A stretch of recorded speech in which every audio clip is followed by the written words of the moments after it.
Islam is one of the most scrutinized religions in the American press, but it is also the world's fastest growing religion, and it is also the fastest growing religion in American prisons. So why are so many American inmates turning to Islam? Now, there has been a lot of research on this topic, with many reasons being cited, like the practical benefits of being a Muslim in the US prison system, especially during the holy month of Ramadan.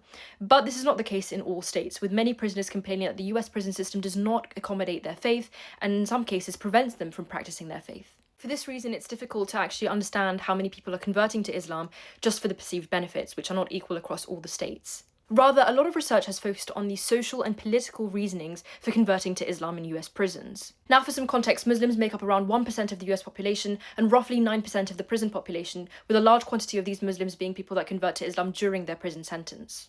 Now, the principles of redemption and rehabilitation are important concepts in the faith of Islam, and many prisoners that desire rehabilitation and want to leave prison as changed people, they find that the faith itself provides a sense of structure and belonging that they may not have themselves, and that prison systems and programs of rehabilitation do not provide. And removed from the outside materialist world, the religion also provides a sense of brotherhood, protection, and discipline, which are important to survive the prison system, but also to help them find a greater purpose in life. Now, conversion to Islam is highest among the African American population in the prison system, and there is a strong political and racial justice reasoning to this. Now, for many people in the US, Islam has stood in stark contrast to Christianity and has been increasingly perceived as the religion of the oppressed. For many Black Americans, Christianity has been associated with historical injustices like racial oppression and slavery, and has been viewed by some as the white man's religion. The practicing of Christianity by the very people that endorse segregation and racial oppression meant that for many, the religion itself, however co-opted it may have been, and despite the prominence of Black churches in the civil rights movement, just did not align with what it meant to be Black in America anymore.